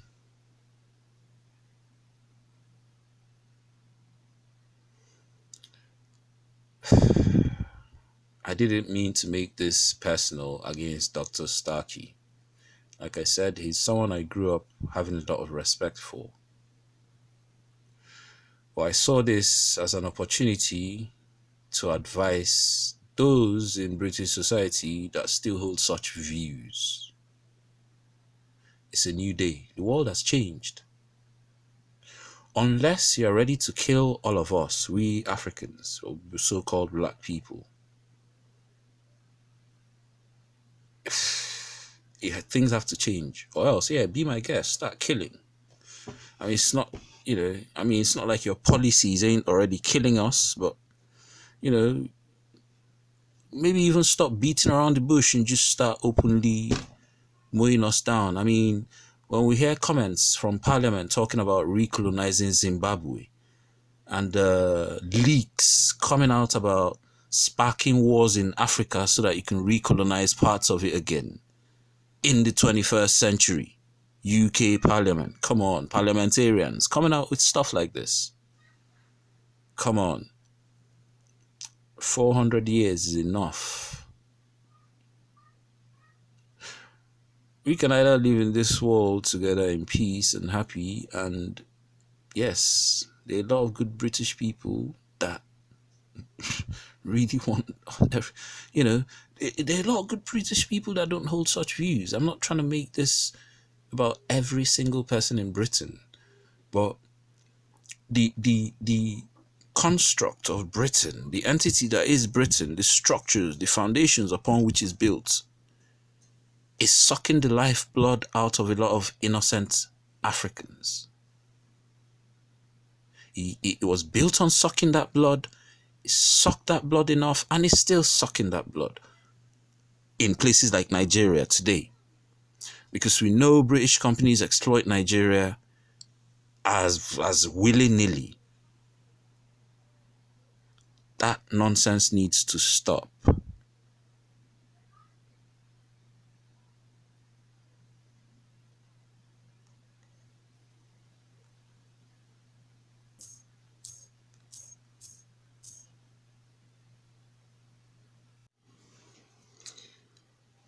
I would like to make a few corrections to my recording. The first one is a misquote, a mistake in my statement at the time of 13 minutes and 40 seconds into the recording, when I said talking about colonialism and neocolonialism and the structures they left behind, which keeps African countries in poverty at your sufferance. What I meant to say was, which keeps African countries in poverty at their sufferance to the benefit of Britain. Another mistake or misquote I made was at 1 hour, 11 minutes, 17 seconds.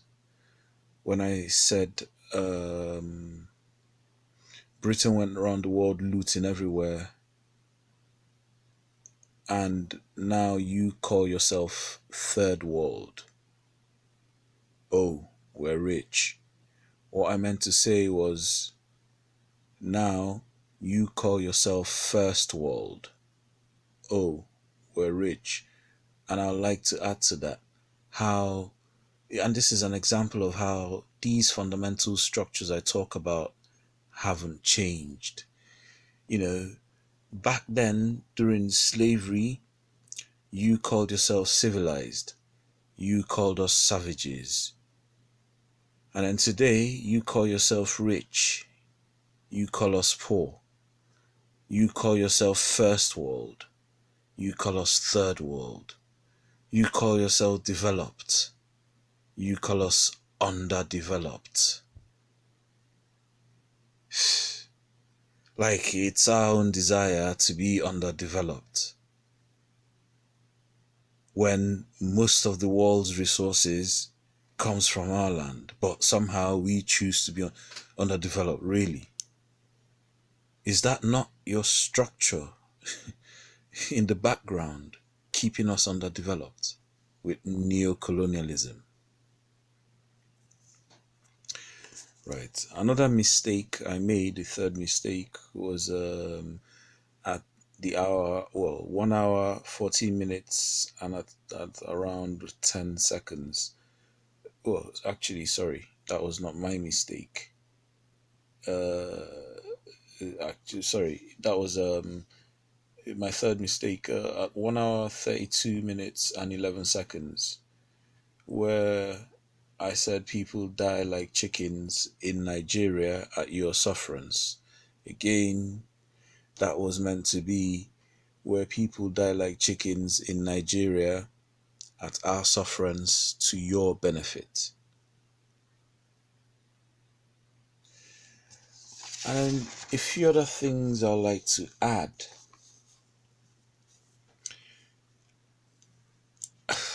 As a historian, David Starkey, I really can't believe you'd compare Catholic emancipation to slavery. Where's your perspective? Seriously, where is your perspective? How can you compare Catholic emancipation to slavery? Oh, let me ask you, can you compare Catholic emancipation to the Holocaust? Yeah, I think I'll be waiting for that reply for a while. And then I'll say this to people with such mentality in Britain today, and to those who choose not to be aware of it. If you're complicit in a crime, you're just as bad. You're just as guilty. You're just as criminal. If you hold the view that, oh, well, yeah, it wasn't my ancestors, well, it wasn't me, that was 200 years ago, and you refuse to ask the question, well, but why are they still complaining? You try and play complicit. Well, it wasn't me, I didn't do it. Why are they still complaining? Then you just as guilty and as bad. If you refuse to recognize that you can call yourself first world today because other people have paid the price in blood and still paying, because if you've not changed those structures, you are just as bad, you are just as guilty, you are just as criminal. I saw what happened during the credit crunch. I thought they said Britain was broke. But while everybody else was reading from the credit crunch, London was practically rebuilt. Where did that money come from?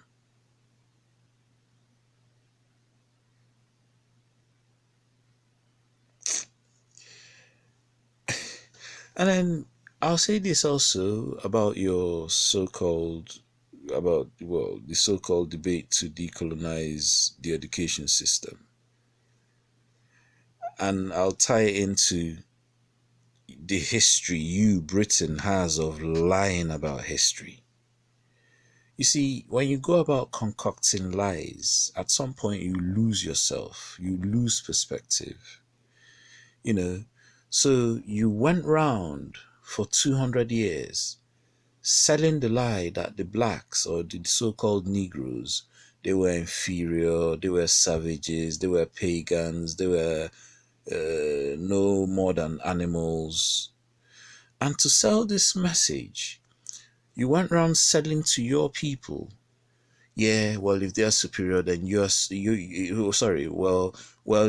the so-called Negroes are inferior, then you, the whites, are superior. I mean, lies upon lies. So now, in today's world, I find myself thinking, who's actually carrying the bigger burden? Who's actually got the more messed up generation? Is it those that were lied to and told they were inferior? Or somehow they found out that was a lie, and that everybody was actually, nobody is superior to the other? Or is it those that were lied to that they were superior? And then they grow up to find out, well, if I'm supposed to be superior to him, how come he does this and that better than me? Stop messing up the people of the planet. I mean, why all these lies? What, just for profit? Okay, profit, yeah. How's the taste of your profit? Sucking profit, blood money made on the blood and backs and sweat of innocent people who never did you anything. They never did you. No Negro ever sailed to Britain to conquer or to declare territory. Why did did we beg you to come? We didn't. In 400 years of contact with Western Europeans, Africans have benefited nothing. If anything, Our survival is now dangling because of the chaos you've caused to us. In 400 years of dealing with you, we've gained nothing. We've been going backward and backward and backward. Because I can tell you, the life of an African today is far worse than his life before your forefathers came. Yes, I've read the history books. They were free and happy in the jungle. They were civilized. In fact, their civilizations are older than yours. Their civilizations were not geared to war, slavery, and oppression. Like you've gone around exporting to the entire planet.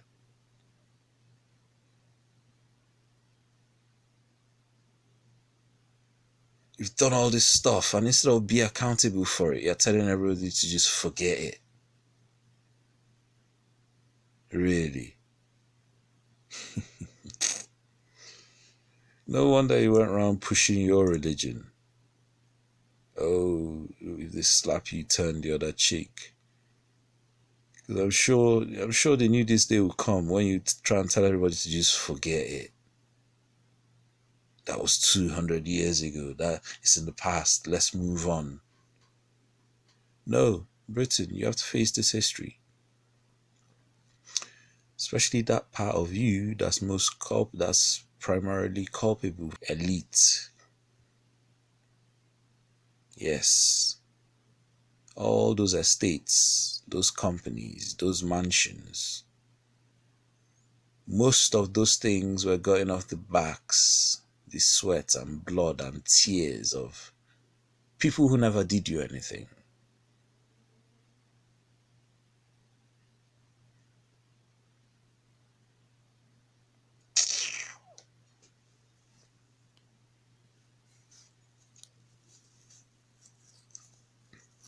Anyway,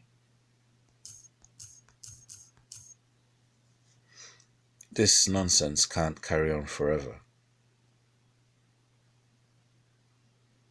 It can't.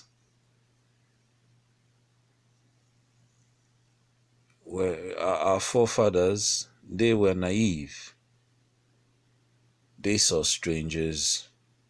They thought, another part of the human family. They opened their arms in welcome, not knowing that as these strangers were coming to hug them, these strangers were going to stab them in the back.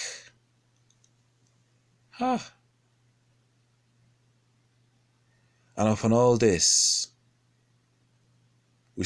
all we still just wanted was, okay, please, enough. Let us live in peace. Just leave us be.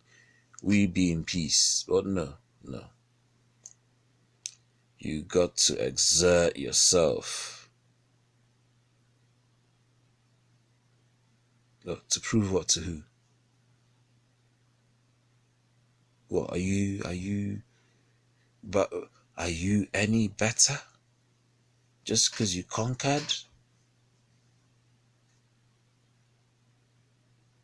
Just because you're now first world? In your mind, are you better? The so-called conquest, is it really civilization?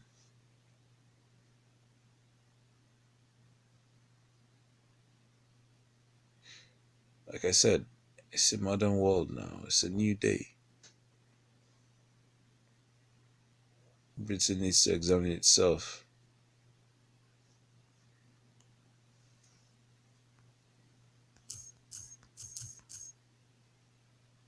Thanks for listening.